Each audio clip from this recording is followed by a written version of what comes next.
The Orioles just seem to have a never-endless stream of top-hitting prospects that they can bring up from AAA Norfolk. And they did it again on Monday, promoting Connor Norby to make his Major League debut in an Orioles win over the Blue Jays. I'll recap it all coming up on this episode of the Locked On Orioles podcast.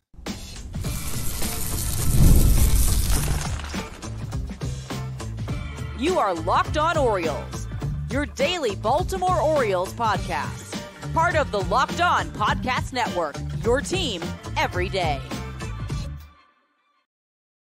Hey there, Orioles fans. Today is Tuesday, June 4th, 2024, and welcome back into the Locked On Orioles podcast, part of the Locked On Podcast Network, your team every day. As always, I'm your host, Connor Newcomb. And coming up on today's episode, we are going to recap the Orioles' 7-2 win over the Toronto Blue Jays north of the border on Monday night. Get you the 5 things you need to know from that one, including a great start from Grayson Rodriguez and the Orioles using the long ball once again, including Austin Hayes finally leaving the yard this year. And then, of course, we'll talk about the big promotion. Connor Norby come up to the big leagues on Monday, makes his Major League debut. We'll talk about why the O's made the move and how long Norby could stay with the team this season. But that's all coming up on this episode of the Locked On Orioles podcast, which is brought to you by eBay Motors. From brakes to exhaust kits and beyond, eBay Motors has over 122 million parts to keep your ride or die alive. With all the parts you need at the prices you want, it's easy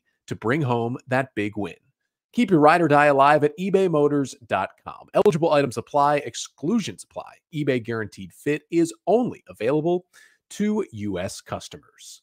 So we start today with an Orioles victory. Final score from the Rogers Center in Toronto on Monday night. Game 1 of a 4-game set in Canada is the Orioles 7 and the Toronto Blue Jays 2, as the O's take Game 1 of this series to get to 38-20 on the season. I believe the Yankees are off on Monday, so the Orioles now 2.5 back of New York in the AL East. And I'm going to get you the 5 things you need to know from this Orioles win over the Jays. And the first thing you need to know is Connor Norby made his Major League debut on Monday night. Norby, it was announced he was called up to join the team on Monday afternoon, replacing Jorge Mateo, who heads to the injured list. We'll get much more on the roster move and Norby's future and all that coming up in the second segment of today's episode. But just cool to see another Orioles top hitting prospect who I don't think currently, but at one point, mostly last year, was a top 100 prospect in baseball, come up and join the Major League team. He got the start playing second base and hitting 9th against Kevin Gausman. And it was a little bit of a tough debut. Went 0 for 3 with 2 strikeouts and a fly out to left. Gausman kind of made him look silly in the first 2 at-bats, but he made good contact, 96 off the bat, flew out to left field in his final at-bat, and then he was replaced defensively by Ramon Arias in the bottom of the 7th inning.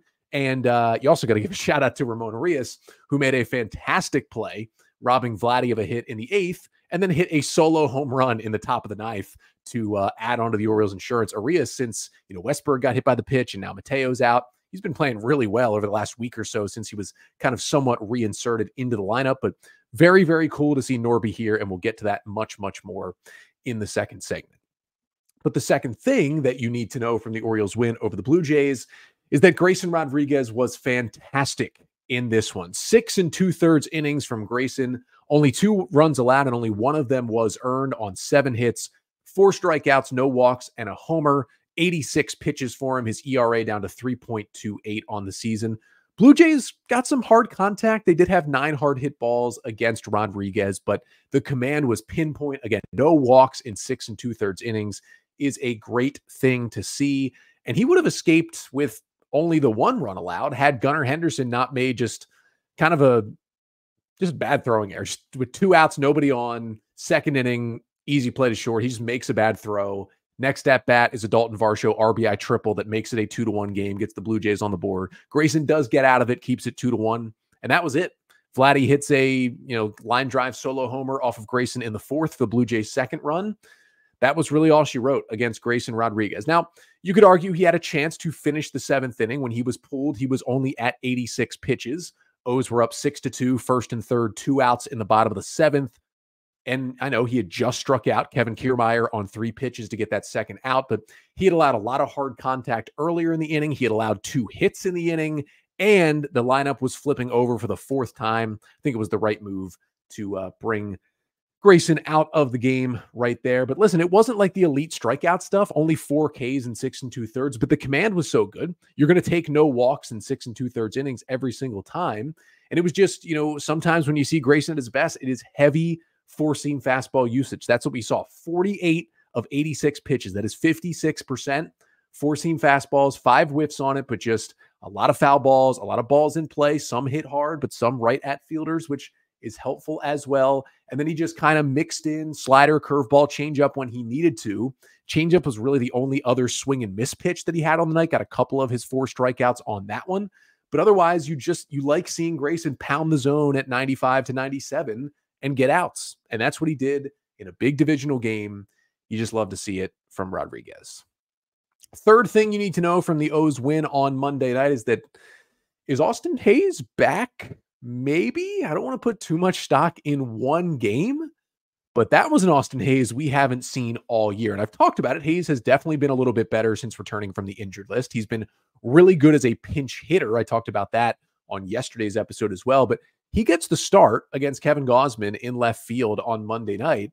And Austin Hayes famously had not hit a home run all year. Now, he spent a good chunk of the year on the injured list, but it was June 3rd and he had not hit a home run yet. Well, he got that out of the way in the 4th inning. A laser 2-run shot off of a fastball from Gausman, 105.7 miles per hour off the bat, 399 feet, put the Orioles up 5-1 in the 4th for his first homer of the year. You're like, all right, monkey off the back. Great job, Austin Hayes. And then he homered again. Apparently, they come in bunches, facing Gausman again in the top of the 7th. A laser shot the other way to right field. And that was really great to see Austin Hayes hit for power the other way. When Hayes is rolling, like we saw in his all-star first half last year, he's hitting for power the other way. He did that in the 7th, 107.6 miles per hour off the bat, 405 feet for that solo shot that put the O's up 6-2. It was the hardest hit ball off the bat of Austin Hayes all season. And that was kind of the theme for the Orioles offensively, mostly against Gausman, but honestly against all the arms the Blue Jays threw out there on Monday night. The Orioles had 16 hard hit balls against Kevin Gausman, who ended up pitching 6 1/3 in this one, allowing 6 runs on 6 hits against his former team, gave up 3 home runs. And then the O's had some hard hit balls against the bullpen, 22 hard hit balls for the Orioles. Remember, a hard hit ball, exit velocity 95 miles per hour or more. Generally, those turn into hits. The Orioles actually got kind of unlucky. They only had 7 runs is nice, but they only had 10 hits despite 22 hard hit balls. You're generally figuring you're going to get 12, 13, 14 hits when you hit the ball like that, but they scorched it, not just off Gausman, but off Brendan Little and Ryan Burr, who both came out of the Blue Jay bullpen. That was fun to watch from the Orioles, and they also hit 4 home runs. I mentioned Austin Hayes with the 2, Ramon Arias with the 1. 4 homers, tied for the most the O's have had in a game this season. And the fourth thing you need to know from this win is that other home run came from Anthony Santander. The scoring started with a 2-run shot off Gausman in the top of the 2nd inning. And Anthony Santander might be at the beginning stage of one of his famous heaters. We've seen it for years from Santander in an Oriole uniform. When he heats up, nobody gets hotter than Santander does when he's feeling good at the plate. He'll hit homer after homer. Generally, these heaters will be anywhere from like 1 to 2 weeks where he would just go scorched earth at the plate. He might be starting one here. In his last 4 games, Santander, 7 for 16, 2 homers, 4 ribbies, and 8 of his 14 balls put in play have been hard hit. This one was a laser shot on Monday night, 105.4 off the bat, 359 feet, just barely snuck over the wall in right field after Ryan O'Hearn had drawn a leadoff walk in the 2nd. Santander put him up 2-0 with his 11th home run of the year. And he had another hit in the game, knocked a single the other way as well in a 2-for-4 night for the Orioles right fielder. We know it's been a bit of a struggle for Santander offensively through the first 2 months of the season, but we know how good he can be. If he starts to heat up, lineup goes to another level, and I think that is really starting to happen right here in June. And the 5th and final thing you need to know from the Orioles' 7-2 win over the Blue Jays on Monday night to open up this 4-game set is that the bullpen just came in and locked it down behind Grayson Rodriguez. I mentioned that Brandon Hyde had kind of a tough call with Grayson only at 86 pitches, 1st and 3rd, 2 outs, 6-2 game in the 7th. He goes to Yennier Cano, who does get Davis Schneider to fly out to right field to end the inning, keep it 6-2. Then Cano comes back out in the 8th and goes 1-2-3 to keep it a 6-2 game. Now, it wasn't the prettiest stuff from Cano. Like, all 4 balls were put in play. All 4 balls were hit hard. And Cano is having a little bit of an issue right now over the past couple of weeks. It's the same thing we saw kind of in like the July, August spot of Cano's season last year when he had just pitched so much and he started to wear down a little bit. Hopefully this isn't as much him wearing down, just him getting a little off mechanically. But his arm slot right now, which we saw at one point last year, is dropping just a little bit. He usually throws from like a 3/4 up here. He's dropping a little bit further. And what happens when Cano drops down, he is a sinker changeup guy. And how he gets guys out is all that drop on the sinker and all that drop on the changeup. When Cano's arm slot goes from like right around here and it drops a little bit, he can't get over top of the ball as much. He can't get it to sink as much, either his sinker or his changeup. And when those pitches become flatter, they're still solid pitches, but they are much more hittable when they don't have as much drop, because although he's throwing them at 95, 96, it's not a Zach Britton pitch. It's not at 100 miles an hour. Now, what he does when that happens is you'll see him throw more 4-seamers. We saw a couple of those Monday. And you'll especially see him throw more sliders, which is his number 3 pitch that he'll, work in time to time against a righty. But when his arm slot drops down, it's funny. He's generally less effective overall when the arm slot drops down because, again, just not as much break on the changeup and the sinker. But because he's more of a sidearm delivery when he does that inadvertently, he actually gets more movement on his slider. And that was the best we saw his slider last year. And we're kind of seeing the best version of his slider now as well. So he finds different ways to work through this, and it happened last year. He got the arm slot back and started dominating again. That's going to happen soon, but it's good to know that Cano, he can still find ways to get people out. It doesn't look as pretty, but he's still one of the Orioles' top relievers in that bullpen. And then they go to Keegan Aiken because it's a 7-2 game. You don't have to use Kimbrel, and he does allow a leadoff double, but Aiken, another nice bounce back, scoreless inning, gets the next 3 batters to secure that 7-2 win. And the other big thing is, listen, I mentioned it so many times, the Orioles in this stretch with so many, they only have 1 off day in June. If you can get through a game against the Blue Jays where you only have to use 2 relievers and you didn't really tax either of those relievers, Cano threw 13 pitches, Aiken threw 14, and that was all you had to use out of the bullpen. That is a great day and a great win over the Jays. But the excitement for this win started even before this game began, because the Orioles called up another of their top prospects, and this time it is the infielder Connor Norby. So coming up next, we'll give you the scouting report. If you're unfamiliar, who is Connor Norby? What has he done so far in the O's system? And what kind of role will he be now that he is in the major leagues with the Orioles for the first time?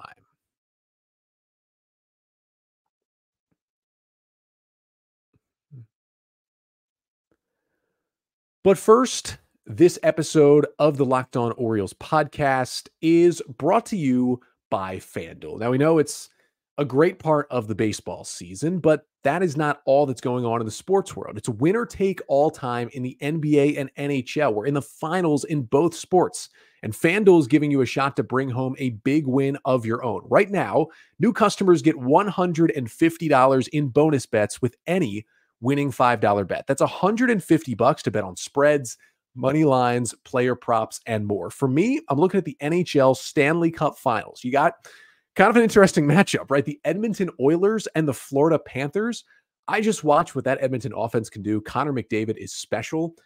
I'm not betting against the Oilers. I'm taking the Oilers to, well, it kind of sounds like the Orioles, the Oilers to win the series and get a cup for Canada for the first time in a long, long time. And you can make the same bet as well if you visit FanDuel.com/lockedon and make every playoff shot count.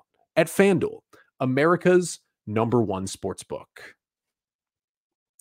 And this episode of the Locked On Orioles podcast is also brought to you by the DK Law Group. When you need a law firm, do you want the legal runaround, or would you rather have a no-nonsense approach? Well, you get the latter with the DK Law Group. DK Law Group specializes in real estate law, estate planning, business law, and family law. And they're tech-savvy, they treat clients like family, and they focus on keeping your legal solutions simple. And the DK Law Group, it is a women-led firm with Diana Kahn at the helm. And they know that speed is key. They use technology to streamline everything in the process. So contact the DK Law Group today at dklawmd.com. And Locked On Orioles listeners can call today to schedule a free 30-minute consultation when you mention the tagline, Empowering legacies.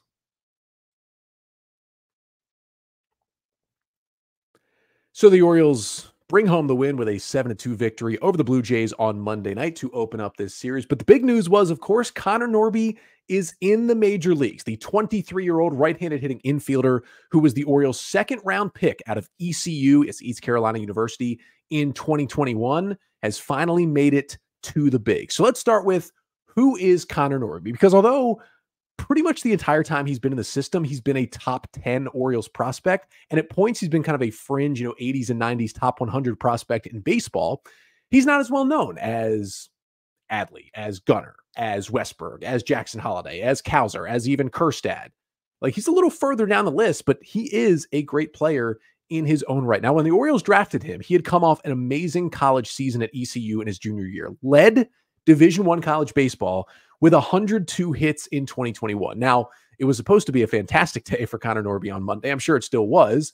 His brother, Ethan Norby, actually started for ECU in their regional final game in the college baseball regionals against Evansville. And unfortunately for his, the Evansville Purple Aces pulled the biggest upset of the tournament so far to win that regional in Greenville. But for Connor Norby, I'm still feeling probably a pretty good day for him. Now, via Just Baseball, which is one of my favorite spots to go for prospect rankings, right now he'd be considered the number 5 prospect in the Orioles system. He was number 6 to begin the year, but he was behind Colton Cowser, who has now graduated.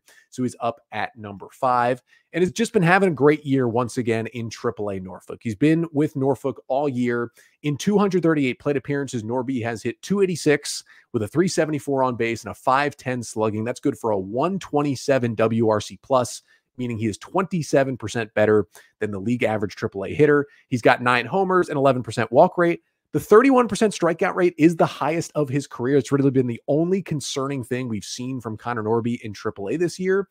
But otherwise, he's just been great. I mean, he's been in AAA Norfolk since the final 2 weeks of the 2022 season. 2022 was his first full year in the Orioles system, and he made it all the way from Delmarva to Norfolk. They called him up to Norfolk right at the end of the year just to get a taste.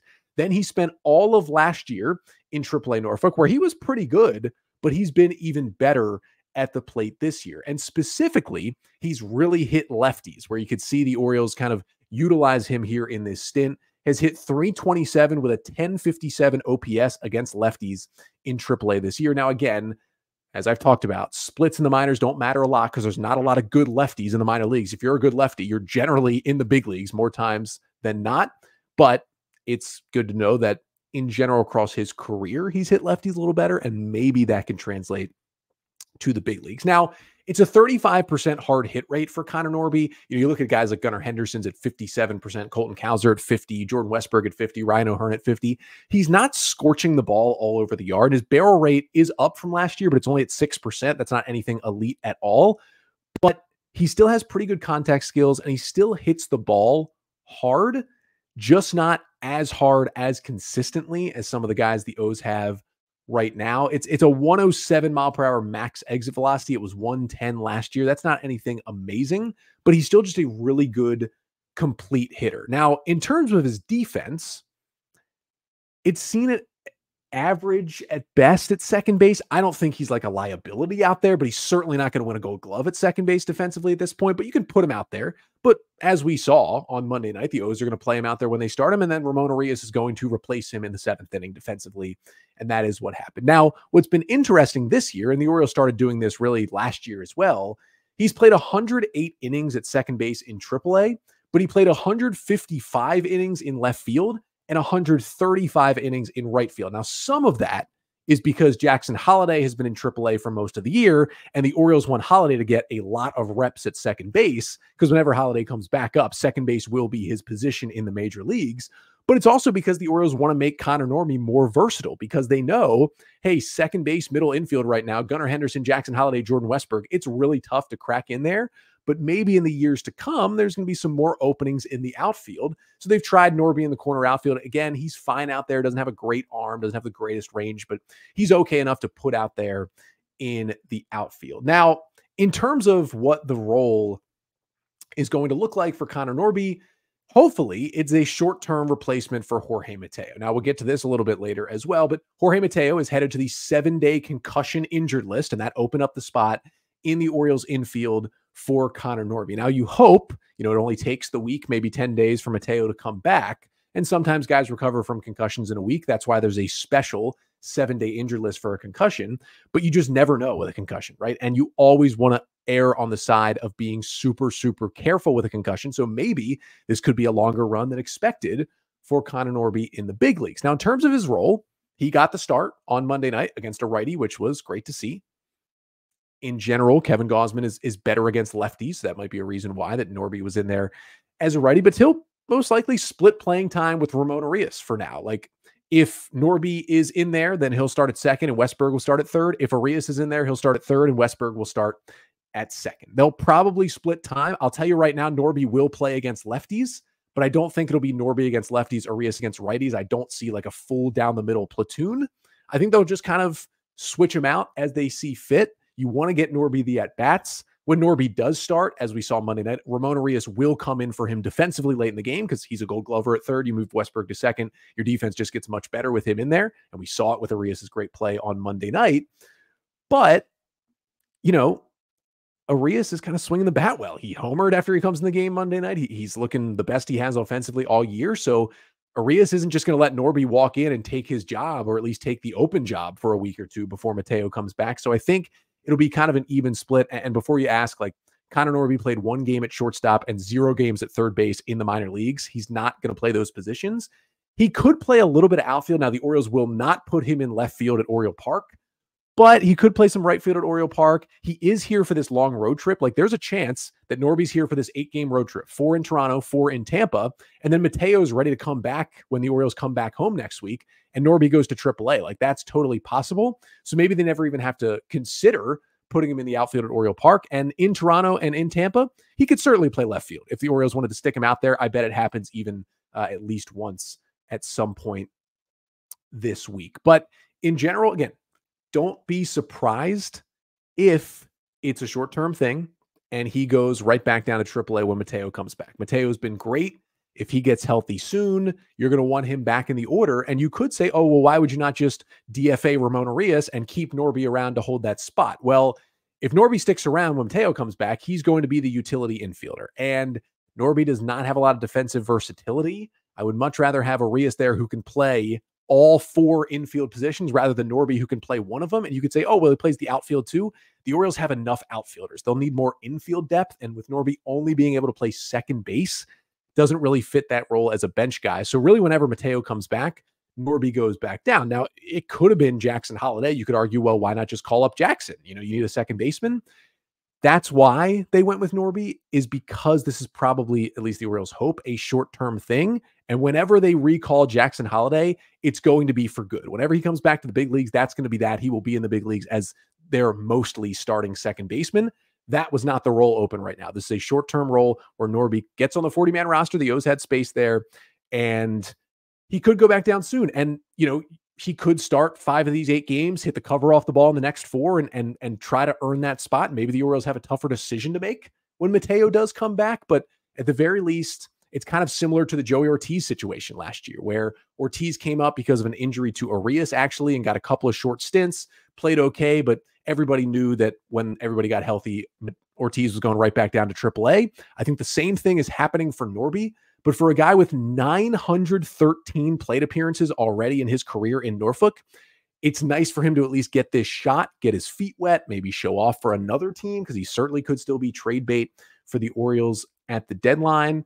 But yeah, it's going to be tough if he gets sent down soon, but just prepare yourself. Like, this is a short-term thing till Mateo comes back. Even if he hits the cover off the ball, there's still a good chance Norby would still get sent down to AAA just because how the roster would play out. So I just hope for his sake, he makes the most of his opportunity and at least makes that decision tough for the Orioles when Mateo does come back. But speaking of Mateo, do want to get into the other roster moves that happened on Monday, because Norby came up, Mateo went on the IL, and the O's did a couple more things on the roster as well. We'll break them down to finish off the pod coming up next.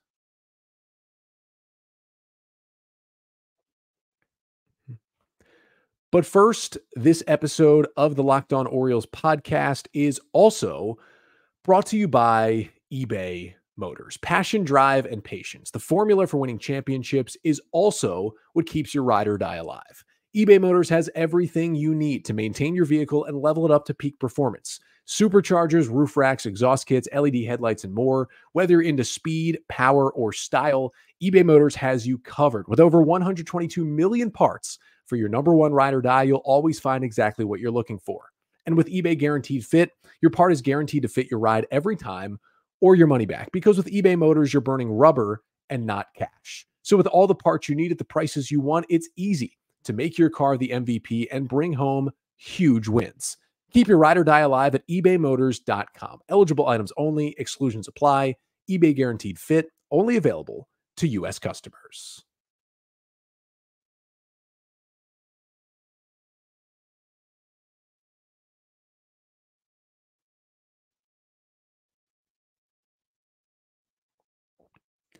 So after the Orioles win with Connor Norby in the lineup, taking it 7-2 on Monday night, they did, of course, have to make some other roster moves before the game on Monday. Now, the immediate one to get to is the reason why Norby is here, and that is because Jorge Mateo has been placed on the 7-day concussion IL. Yes, there is a separate IL in Major League Baseball for concussions because the general recovery time, if all goes well, is 1 week. And the reason why this 7-day concussion IL was put into play a few years ago is that you don't want guys to try and pretend like they don't have a concussion because they don't want to be out for 10 days. The reasoning of this IL was this will be specifically for concussions because we know they can be a shorter injury if everything's okay and make it more likely that guys report concussion symptoms.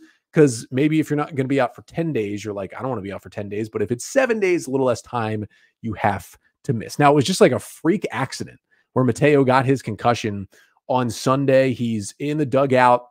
He's due up in the hole. Cedric Mullins is in the on-deck circle. Mateo just reaches out for a bat weight to grab it and put it on his bat from the on-deck circle. Mullins is like swinging his bat around, not actually swinging it, but like looping it his shoulder around. And just on the way down, bonks Mateo in the back of the head with his bat. Now, luckily, Mateo was wearing his helmet and it caught full helmet when it happened, but it still hurts and it still can do damage. And Mateo immediately came out of the game for a pinch hitter and was placed on the concussion IL. Hopefully it's just, 7, 8, 9 days, and then he's back. I mean, Mateo's been really good, been a 115 OPS plus hitter this season, 15% better than league average at the plate, great defensive second baseman, showing a lot of speed. He's been very important to the Orioles this year, and they are going to miss him when he is out. Again, as I mentioned before, the hope is everything's good. He gets through the concussion. He clears protocol in a week or so and comes back to the Orioles. But the O's didn't just go for the straight up swap with Mateo out and Norby in. They decided to get a fresh arm into the bullpen. And that fresh arm was a guy who just rides that Norfolk shuttle. Nick Vespi is back with the Orioles, activated to the roster on Monday, doing his usual thing in AAA. 24 innings, 2.96 ERA, 30 Ks to 14 walks against AAA hitters for the left-hander. Pretty even splits against lefties and righties. And he also can give you length. 9 of his 13 appearances in AAA this year have been 2 or more innings pitched. So the Orioles don't have a true long man in the bullpen right now, but they do have Keegan Aiken and Nick Vespi who can both give you multiple innings if you need it, which is at least a patchwork way to get through without a long man until Dean Kramer comes back, pushes Albert Suarez back to the bullpen, and kind of becomes the long man again. Now, Vespi has been up a few times, but he's only pitched in 1 game. It was a scoreless outing he threw in St. Louis a couple of weeks ago. That's it. So hopefully he gets into a game at some point on this road trip. I think the Orioles just kind of wanted a fresh arm. Now, we know Vespi is going to be sent down at some time soon. And at the very least, he will go back down whenever Kramer comes back some point in June. Suarez goes to the bullpen. Vespi goes to AAA. More than likely, he has options. He'll probably go down before that for a fresh arm. But on one hand, for Vespi, it's nice that he is always like the next guy up that they call on. On the other hand, it's unfortunate that he can't even stick in the bullpen for more than like a week or two at a time. He just needs to get like 1 tick better so he can stay in the pen. Maybe this is the time. Probably not if history repeats itself, but maybe this is the time. When he does get optioned, which will happen at some point, we'll dive a little deeper into like the option situation with Nick Vespi because he's been up and down a lot this year. Right now, the O's are good. Don't have to worry about like having to put him on waivers, but could come up at some point later in the season. And we will certainly get to that if that does happen. Now, you may be asking, well, isn't Nick Vespi not eligible to come up right now? And technically, in some instances, that would have been true because with the new CBA rules, you have to wait 15 days after optioning a pitcher to AAA to call them back up. It was a rule put in place to try and stop teams from just jostling guys up and down, up and down, up and down all the time and like wasting their service time and putting them in tough injury spots as well. And Vespi was sent to AAA May 27th. That was like a week ago. That's not 15 days ago. However, if you do replace an injured player who goes on the injured list, you can come back up before the 15 days is up. And what the Orioles did is they kind of used the loophole in that rule because in theory, it is Connor Norby replacing Jorge Mateo and Nick Vespi replacing another arm. But how the Orioles submitted the roster move is it's Nick Vespi replacing the injured list bound Jorge Mateo. And that is how they were able to get Vespi back up this quickly. But when you do that, you still have to send down a pitcher because you can't have more than 13 pitchers on the roster.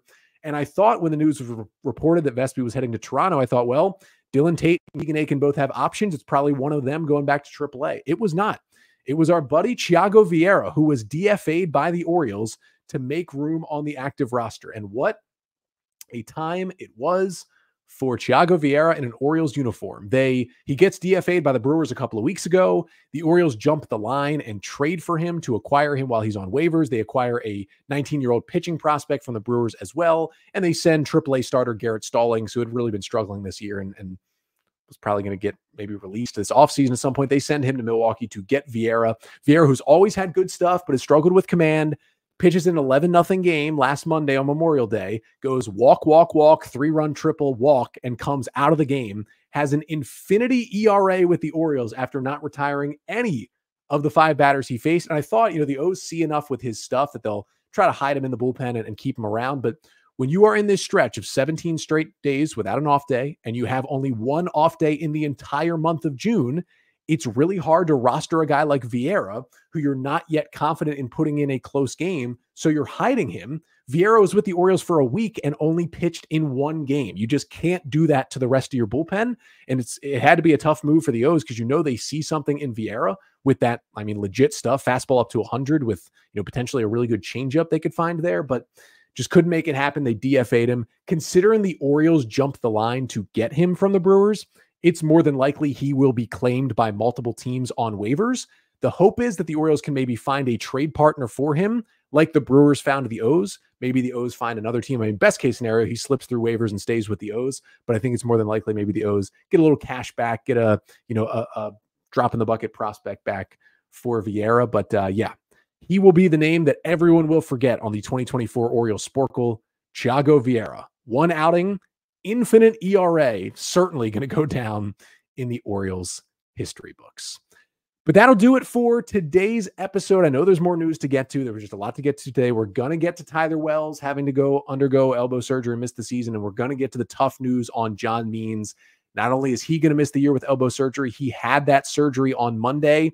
Turns out they needed to do another Tommy John, his second in 2 years. Just heartbreaking for John Means. We will get to all of that on tomorrow's episode of the pod. But I do want to announce real quickly a giveaway here at the end of the pod.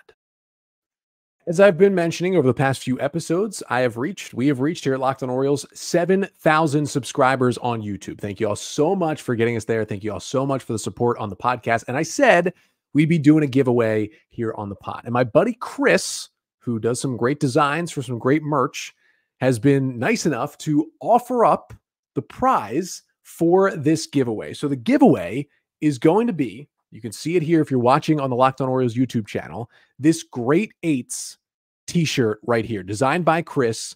It's got Alex Ovechkin, Cal Ripken Jr., Lamar Jackson as basically the Great Eights, and then the front side has the 8 on it. Now, it's not going to be the t-shirt, but it'll basically be the sweatshirt / hoodie version of this shirt designed by Chris. That is going to be the giveaway, and we do have multiple sizes. So whoever wins, I can get you the sweatshirt that fits and you can wear to the ballpark as well. So here is how you enter to win the Great Eights hoodie. Number 1, you have to be subscribed to the Locked On Orioles YouTube channel. So make sure you do that right now.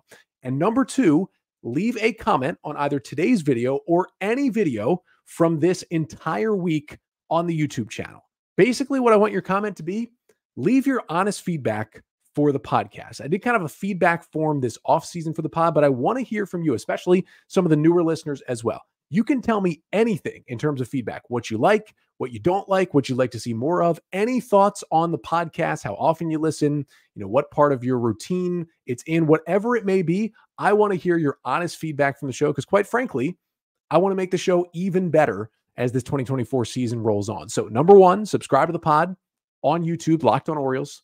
And number two, leave in the YouTube comments just any feedback you have for the show. You must enter that comment before midnight on Friday. I will draw the winner randomly over the weekend, and I will announce the winner of the Great Eights hoodie on next Monday's episode. So again, make sure to get those comments in to enter to win the giveaway. And shout out to Chris again for helping out with this Locked On Orioles giveaway. But that'll do it for today's episode. Again, back tomorrow to recap Game 2 between the Orioles and the Blue Jays. The O's will try to take a 2-0 series lead. Corbin Burns is going for the Orioles. It's the old TBD for the Blue Jays. So we'll see who ends up pitching that game. And of course, I'll get to the Means and Wells news as well tomorrow. But until then, I'm Connor Newcomb, and this has been the Locked On Orioles podcast, part of the Locked On Podcast Network. Your team every day.